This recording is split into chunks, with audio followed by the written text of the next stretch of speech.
All right, good evening. We're going to open our meeting. This is the regularly scheduled meeting of the Town of East Bridgewater Planning Board. It's a Monday evening, December 20th. Call it 7:05 p.m. Currently present for the board are regular members Roy Gardner, Christine Hanley, John Lawler, and Rob Ken. Also present, associate member Kevin Riley. In our office staff, Ellen McKenzie and Dot Simpson.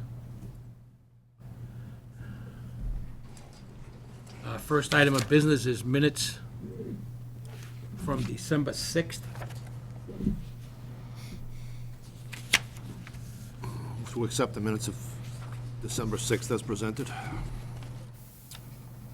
Got a motion, Riley, do you have a second? Second. Motion Riley, second Lawler. Any discussion? All those in favor of accepting the minutes of December 6th as printed, say aye. Aye. All those opposed? We'll show that as unanimous vote of all 5 members present and voting.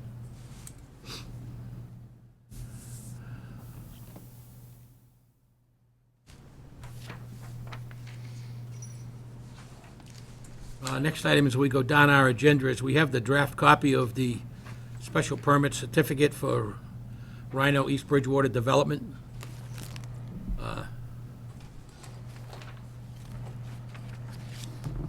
Is there anything that needs to be done to that as it's currently drafted, or should we go ahead and formalize that and get it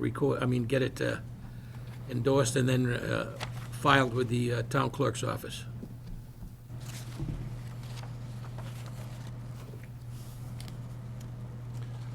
Move to have the chairman endorse the decision as it's prepared in the notes. Okay, so I've got a motion, Riley, to endorse the decision as it currently stands is in our agenda packages. Do we have a second to that? Second. Second, Ken. Further discussion? All those in favor of that motion say aye. Aye. Aye. Opposed? We'll show that as 5 in favor, none opposed. That's all 4 regular members present and voting, as well as member Kevin Riley, associate member. That's a special permit procedure that we went through, so he's a voting member for that. Thank you all for that. Next item of business is a Form A for 502 to 512 Central Street.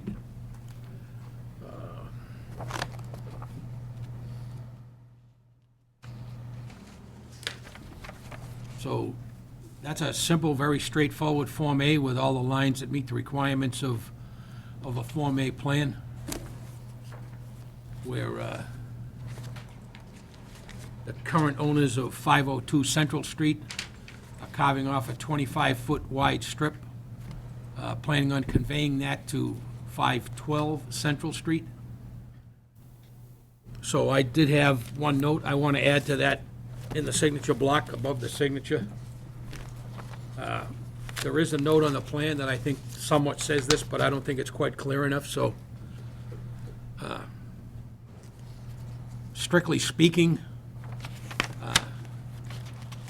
that's not in full compliance with Form A filing for the Registry of Deeds, since the parcel that's created doesn't contain more than the minimum frontage under zoning. So for that to qualify as a Form A plan, we need to add a note. In my view, we need to add a note. I'll read the note exactly as I think it should be worded. It says, parcel A shall at all times remain in common ownership with either 502 Central Street, map 60-5-0, or 512 Central Street, map 60-4-0. So with that, I think we can entertain a motion to endorse the Form A plan, and we can answer any additional questions when we get a motion on the table.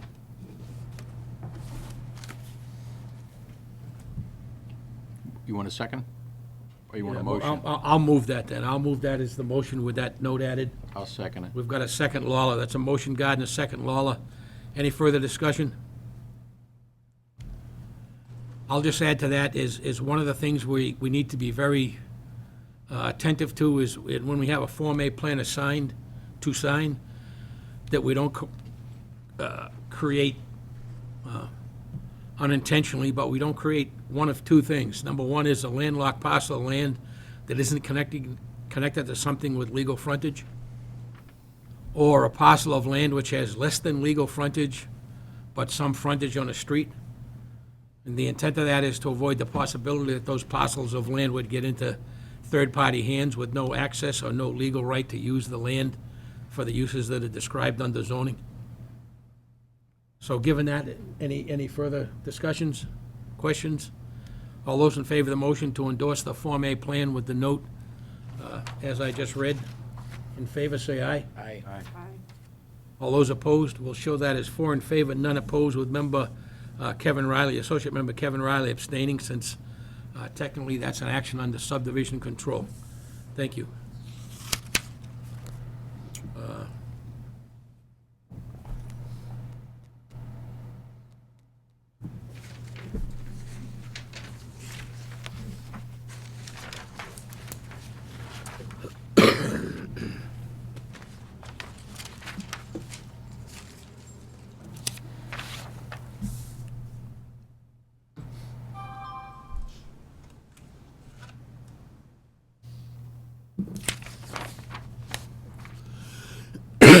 So Dot, the Form B plan that we have here from Hickory Hill Development, Yes. it says it was, when was it filed? Today. Okay.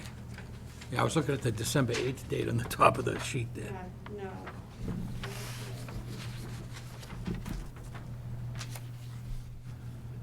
All right, so due to our somewhat lacking schedule in January, we take a quick look at that Form B plan that was filed for Hickory Hill Development.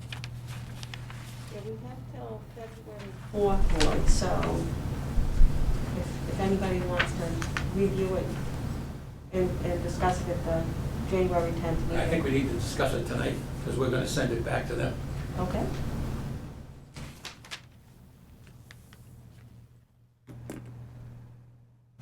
So this is obviously a plan for, or maybe not so obviously, for part of the remaining land that was rezoned residential up off of Central Street.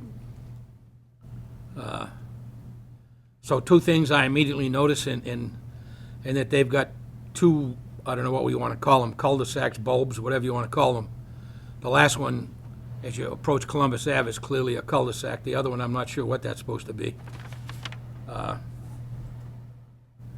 What I would suggest is, based on past practice, and certainly Member Ken can comment on this if we want, is that the quasi-bulb turnaround, whatever it is, at the intersection of Adams Ave and Soper Avenue, as it's shown here on the plan, that needs to go away and be changed to simply a radius turn. No extra pavement, just the standard width of the roadway. I would also suggest that the cul-de-sac that's just off of Columbus Ave to the right needs to be removed, and that road needs to, again, with some proper radiuses, that road needs to intersect Columbus Avenue at approximately a 90-degree intersection. Those would be my two recommendations that we send back to them before we take a formal action. I mean, we would certainly be free to vote on this if we deemed it appropriate, but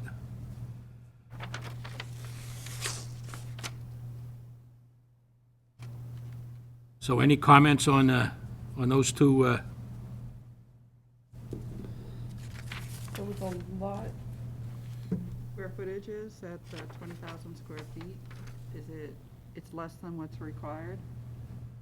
This is an RB zone, Residence B, Residence 2. Okay. All right. So those are the, Sorry, I was looking at resident one. Is part of this in resident one? I'm wondering why they list- I don't believe so. I believe all of Central Street to the north into what used to be the what we was referred to as Hanson Land was rezoned at a previous town meeting a year or two ago. I thought I saw that note on here somewhere that it's zoned as, The zoning line on Columbus Ave, zoning district, I can't read it. Looks like it changes up on lot 11, up at the top, It should be just north of, just So it north of the, affects lot 11 and 12 and lot 10. depending on how the bylaw is interpreted, Christine, I think, and I don't know the answer to that, Roy. You've got 3 lots, the majority of which sit in a R2, and parts of which are in R1, so I would assume that they're treated as R2. Would that be accurate? Oh, I got- okay, I got it. Yeah, I got it. Or actually, yeah, and that's true, yeah, the so it's all lots that, in the yeah, back. yeah. Part of it is in. So clearly, the R1. majority of all those lots are R2. but they actually abut I-1, not R1. Everything within Oh, yeah, there. I-1, yeah, you're right. Everything within that, except for a small amount of land. So where is R1? There's So nowhere to be. we'll have to talk to the building inspector about that, I see. So there's 2 things they did here, and I saw them, well, I saw one of them, I missed that one. One of the things I saw immediately is they've clearly attempted to increase the frontage of the roadway. Obviously, the increased frontage of the roadway gives them potentially additional lots, so they've tried to increase the frontage of the roadway by putting in those 2 circular cul-de-sac-shaped pieces. The rules we follow are that we don't have cul-de-sacs in intermediate sections of roadway that you drive through to get to the next section. So that first one doesn't fit there. This is the same discussion we had recently on the Whitmarsh Avenue issue where we had a cul-de-sac in the middle of the roadway that we had designed as a temporary, that's a requirement under our subdivision rules and regulations, so that needs to go, that's not in compliance with our rules. The second one is that roadways, new residential roadways, wherever possible, should always extend to an existing roadway, so that in the long run, when final construction is done, we have a potential for access from 2 directions for multi-lot subdivisions. So that would require that we extend the roadway to Soper Avenue. So I did miss the fact that by squeezing a few 100 square feet out of each of those industrial areas and adding to the lot, they also increase the area of the potential available lot sizes. Now, I recognize, and I can't speak to the specific ownership issues of the individual pieces of land here, but at one point in time, these were all owned by the same entity, I believe, and they have sold different parcels back and forth. So at least theoretically, the back 40 or 50 feet, however many feet that is, of those does actually belong to Hickory Hill Development, which is the last time I checked was the same principles as ADGA Realty. So whether or not we consider appropriate and/or the building inspector considers it's appropriate to allow that backland to be part of those lots, we'll have to have that quick discussion.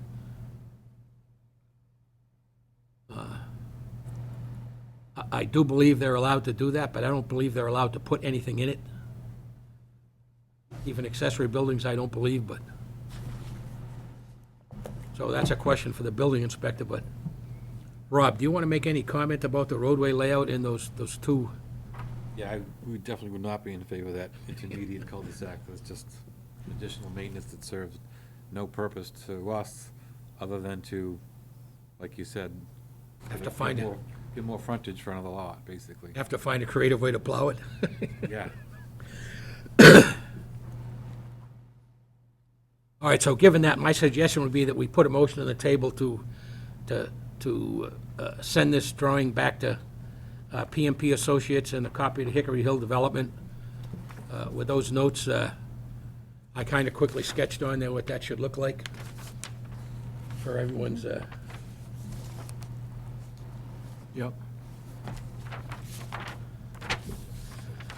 the actual radius at that turn where Adams goes into Soper would have to be determined by whatever the minimum standards are for acceptable radiuses for roadway. My sketch is probably not exactly accurate, but, all right. So I made that motion. Do we get a second to that motion? I'll We got a second second, it. Lala. Any further discussion on the motion? All those in favor say aye. Aye. All those opposed? All right, we'll call that a vote of 4 in favor, none opposed. Again, since this is a preliminary plan filed under subdivision control, member Kevin Riley abstained. I'll still put this on the agenda for the January 10th meeting, Yes. because hopefully he'll come back with that new We plan. should get a revised plan. Mm-hmm. We can always approve it with a marked copy and say that's what we'll approve as part of the preliminary. It's up to them how they want to do it. Because we were talking today with Patrick, and, you know, he mentioned it would have to go to environmental partners. So, you know, I don't know if that would be at the definitive, when it comes in for the definitive. Well, the definitive will go to environmental partners. The preliminary is basically just to show the roadway layout, just to verify that, and the lotting, to make sure we're satisfied that the lots don't have any illegal lines in them, but But I think they mentioned the track meeting as well, at some point. They'll go before the track meeting, before they do the definitive, I believe, is what I understood. well, we could put it in the track meeting at the next meeting, actually. There's no reason why we can't do that. It's been filed. I think the procedure we've adopted for the track meeting is that anything that's been filed by the town is fair game to discuss at the track meeting. If something hasn't been officially filed and an applicant still wants to come see the track meeting, then they're more than welcome to come in and talk to us, but anything that's been filed is fair game, and the sooner we get feedback from the track group, the better off everyone is anyway, so.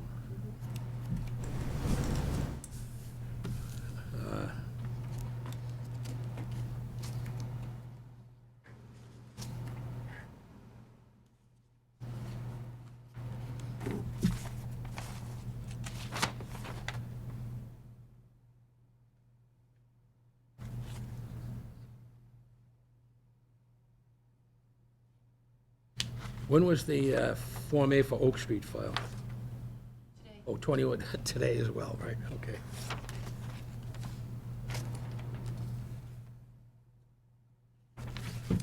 Why don't we, so why don't we get to one of the other items that's also not on the agenda, but came up recently, and I'm kind of assuming the gentleman here is here for that, so.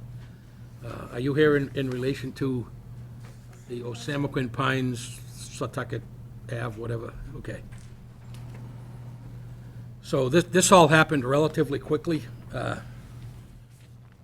I know a good number of the people on Osamoquin Pines and Setauket Ave because we've been working on this for some 15 to 20 years, give or take a year or two. Kevin Marchant called me, I'm thinking it was Thursday afternoon, indicating he had been served with a summons and he hadn't really had a chance to digest it yet. He said he wasn't really sure what it said, but would I be willing to take a copy of it and look at it? So I said, certainly, so he brought it over and we discussed it briefly. So I've gone through this, and as best I can tell, the applicant, and I'll use some non-legal words here, so I'm not taking a legal position, but the applicant is trying to circumvent coming to the planning board to ask for removal of a street, a paper street, that shows up on a plan of land that's been on file since like 1906. So that original plan of land is actually in the package here that was, that I asked the office to copy and distribute and have available. It's called the Bungalow Lots, Osamoquin Pines, Robbins Pond, East Bridgewater, and it is actually an April 1909 plan. Now, that's what that area originally looked like in 1909 in terms of the plan. There is a road on there, a paper street, if you will, which you can't really read on that version of the plan because it's, but it is on several other copies of the plans that are attached. A paper street called Lupine Lane, which runs from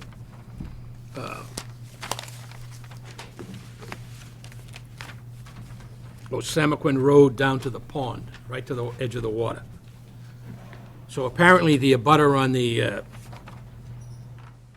what would be the northerly side of that is attempting to get that roadway removed from the plan. It doesn't appear that the abutter on the opposite side of that roadway is a party to this action, other than they're apparently served with a summons, because they're one of the 40-some-odd landowners that were notified here.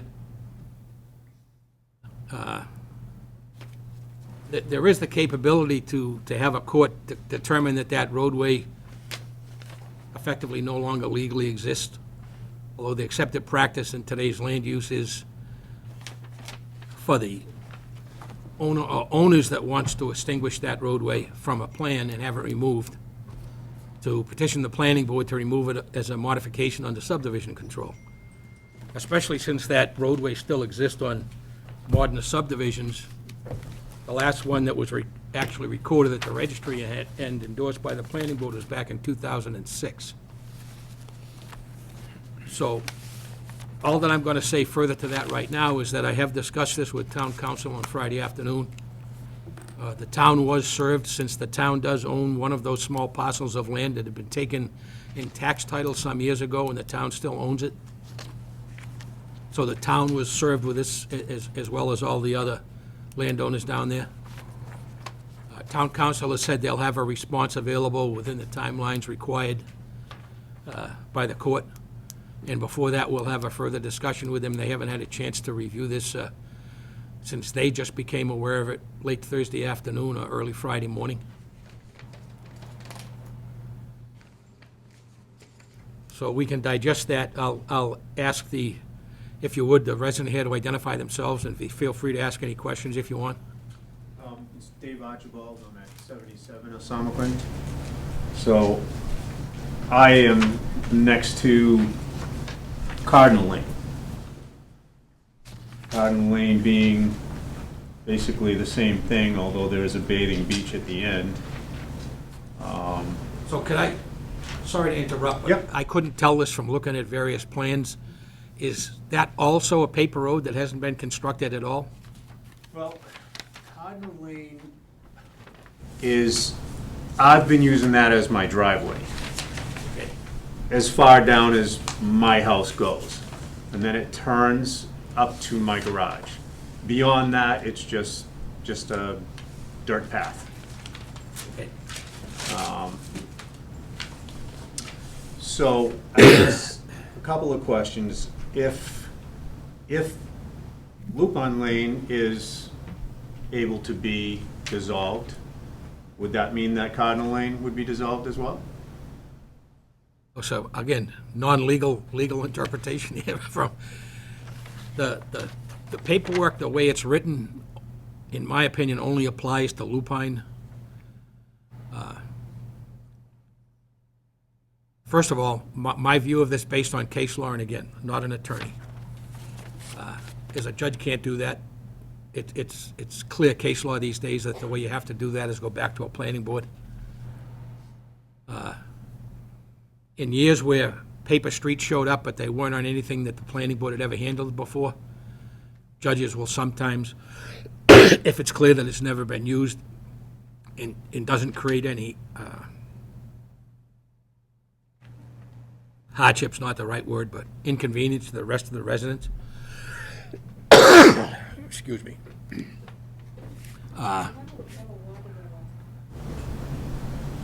Dry air season drives me nuts. Then a judge could extinguish that simply with a court order. The normal way to do that, and it has appeared on a plan that was filed even though it was 1906. The proper way is to go to the planning board and simply say to the planning board that no one else uses it. I'm the only one that uses it. If we take it away, it doesn't eliminate access to anyone beyond, where I am. And so it's a similar case, I believe, with you that it is to the ones on Lupine Lane. But the interesting thing here is that it's a Robbins Pond under state law is a great pond. Theoretically, at least, in a great pond, you have many of the same issues you have with the ocean, that when a roadway is shown extending through to the high water mark in the ocean or to the edge of a pond, theoretically, all the residents within any given subdivision have rights to use that to get to the pond. In this case, the fact that no one has ever used, at least apparently no one has ever used that, may come into play in a legal action. I don't want to try and comment on that, but Is there a beach there or anything that resembles a beach? Not at the end of Lupine, no. At the end of Carnival. What is there, though, is one of the best fishing holes in the pond.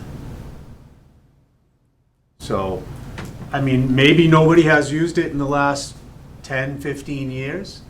But prior to that, do we know that? Because she just moved there just a short time ago. understood. So So people that's- may have been going down there to fish. So at least theoretically, under state law, the way I read it, is that all the residents within the Osamaquin Pines subdivision, or what was originally called the bungalow lots subdivision, have a right to cross over that land to get to the pond. In fact, it's in our deeds. I know most of the deeds have that, because I did research a few of them. Some of the deeds, it seems to have just gone away at some point without, which is another complicated issue, because the state law also basically says you can't change the language in a deed unless there's a plan filed, and then that new language deed references the new plan. Otherwise, the deed has to state right within it, being the same as described in the previous deed. So I don't know how that happened. There's case law that says any deed that changed like that without an explicit reason in between, it's messy case law, because it says the deed's invalid, but it doesn't, what does state law say? It doesn't impact the transaction of the I don't know. It's complicated. Yeah, I went over to the Registry of Deeds in Plymouth, and the girl that I spoke with over there, she said, it doesn't matter if it says it in the deed today. If it said it in the past, it continues on whether it's said or not. That's correct. That's correct.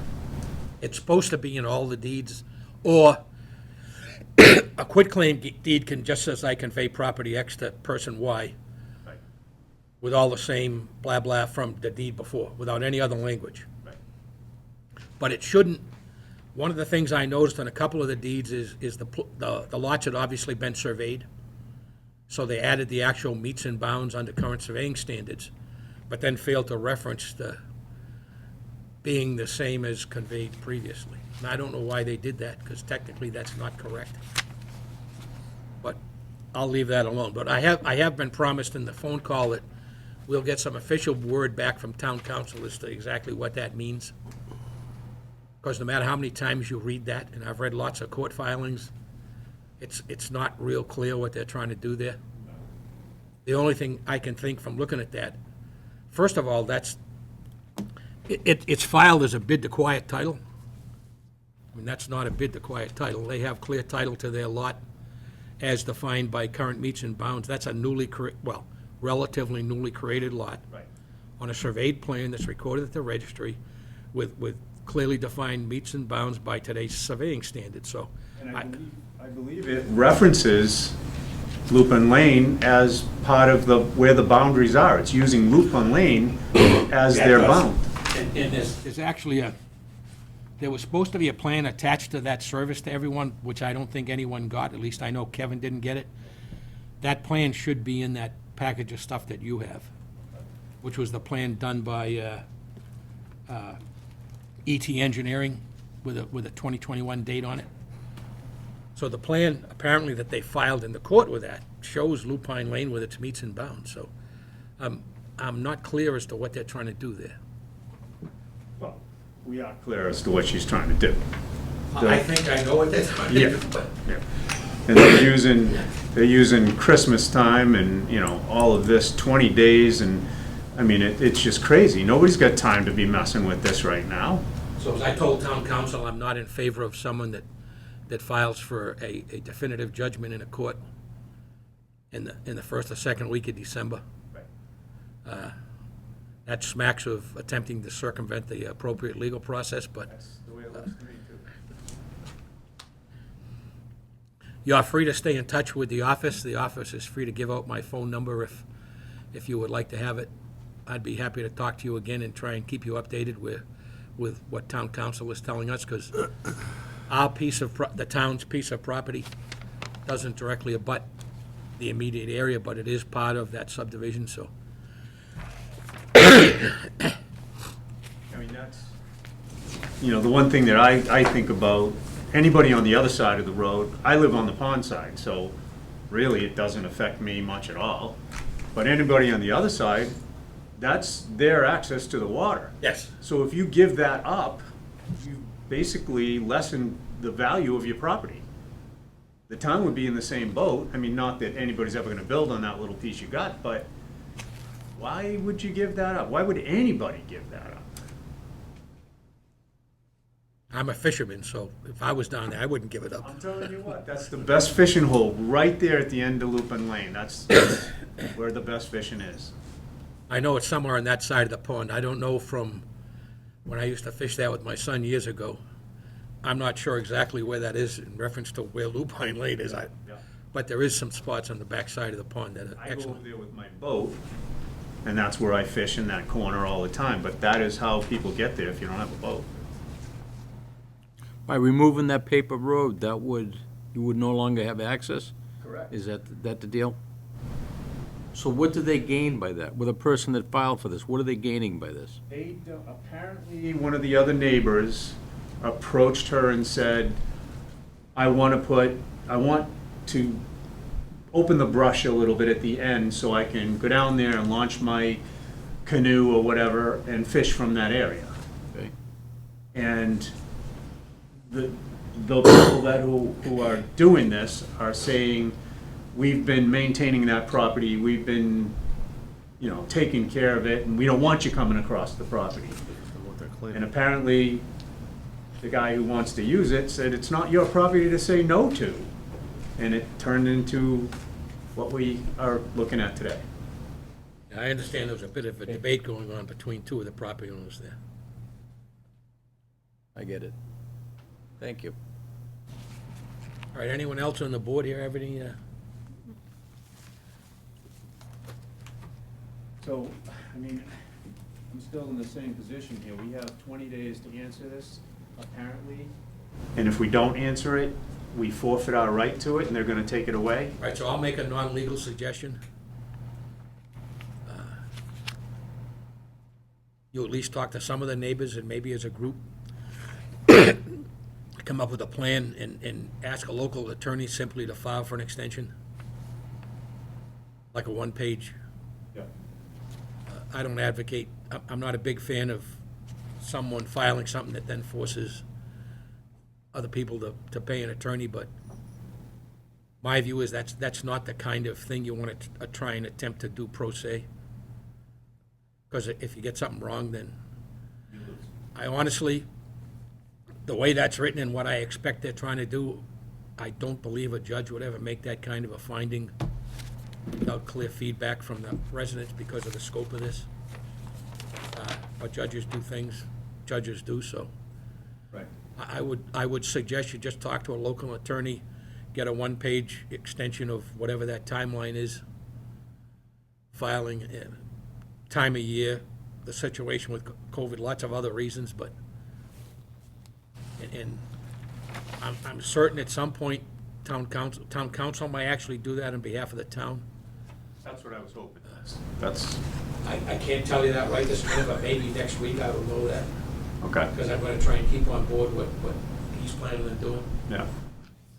His It thought, doesn't seem right that I would have to pay a lawyer to protect the rights that I have. I mean, it's in my deed. yeah, no, How should I have to pay to protect that?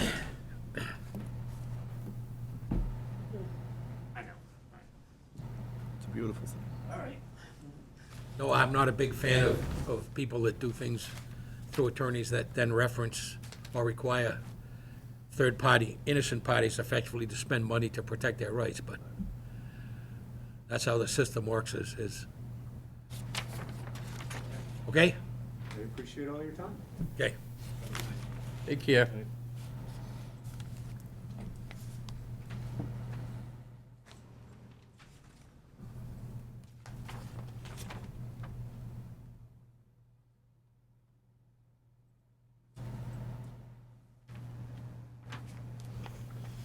So Dot, is this other Form A, is that the Which one, Daisy? health club? Oak Street. Yes. Oh, it's the club, the gym. Oh, yes. Oak Street? Yeah, that's the lot, the lot where they're putting up the solar thing on top of the That's storage, it. that abuts the health club, where they've got a parking lot overlap, or whatever you wanna call it. It's cool though. So I'm suggesting maybe we hold on to that one till our next meeting, Okay. because I'd like to review that in a little more detail, because this is the first time I've seen that. Yeah, but I don't know why it even says a draft on it that came from the engineer's office. If you look at the plan in the folder, it's big red letters draft. Well, I'm kind of, did they file a original? The Mylar? Yes. Oak Street, there were two Mylars there in front of you, I don't know. Is one of them Oak Street? No, Is that one Oak Street? no. One's Central Street and one's Scott Burgess's thing. Yeah, no, we didn't get a. All right. So we'll hang on to that until we have a, I don't want to sit here and try and evaluate a plan at the meeting without having looked at anything first. Are you going to get in touch with Silver's office? Now, let me look at the plan first.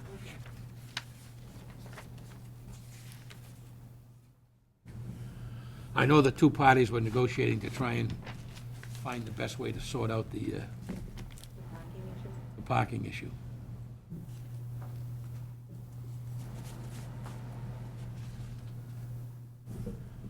All right, so we also have, Daisy Lane?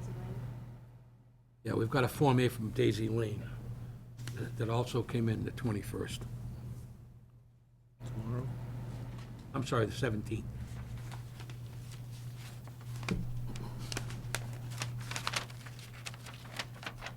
Is there a reason why our town clerk uses European-style formatting for dates? With the year first?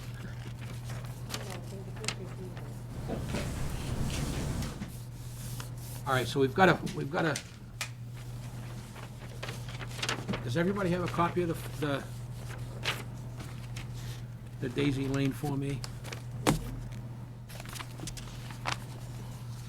That's another one that's not on our agenda, right?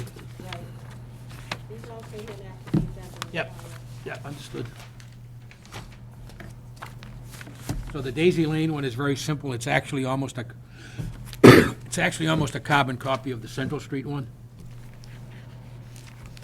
Except in this case, all of those lots are still owned by the same person, so he doesn't need to create a parcel that he's going to convey. All that he needs to do is move the lot line. So, it appears all that he's attempting to do by moving that lot line is to balance both lots, so they've both got 40,000 square feet, 40,006, 40,004. He also may have ended up with some kind of a dimensional issue with something there that he wanted to fix by moving the lot line over, so I don't see any issues with that, as both of those lots have more than enough frontage, more than enough area. The line still intersects the street at 90 degrees.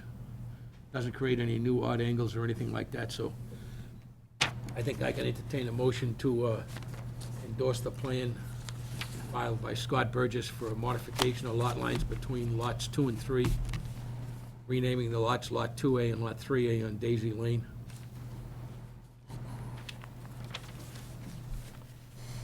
I'll second it. What do you want me to motion? Why don't you make the motion? Make the motion. I'll second. So we got a motion, Lawler, second Ken, to endorse the Form A Tag team. plan for Scott Burgess for Daisy Lane, creating lots 2A and 3A from former Lot 2 and former Lot 3. Discussion of the motion? All those in favor of the motion say aye. Aye. All those opposed? And we'll show that as a unanimous vote of 4 regular members present and voting. Again, Associate Member Kevin Riley is abstaining. All right, is that all we need to do tonight, Dot? That's all that I have on my notes. Anyone here have anything they want to talk about? So we have our new schedule, right? Our next meeting is January 6th, is that correct? 10th. I'm sorry, 10th. Well, that's right, it's the odd meeting week because of the, yeah. All right, so January 10th, I guess, I thank the office for providing us with our Christmas snack dish. Absolutely. Thank you. Thank you.